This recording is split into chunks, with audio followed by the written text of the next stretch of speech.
নমস্কার প্রিয় দর্শক বন্ধু।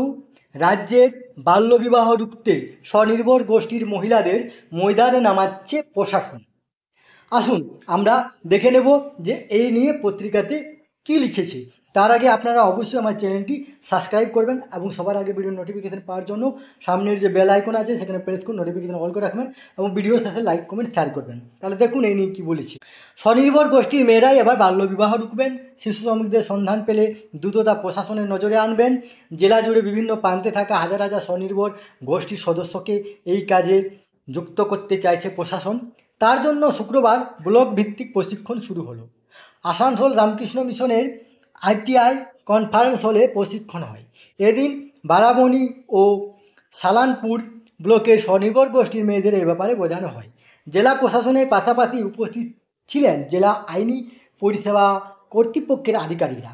তারা আইনের দিকগুলি স্বনির্ভর গোষ্ঠীর মহিলাদের বোঝান।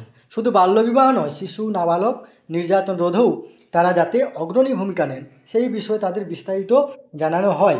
এই তথ্যটি আপনার সাথে শেয়ার করলাম। সুস্থ থাকবেন, ভালো থাকবেন, ধন্যবাদ।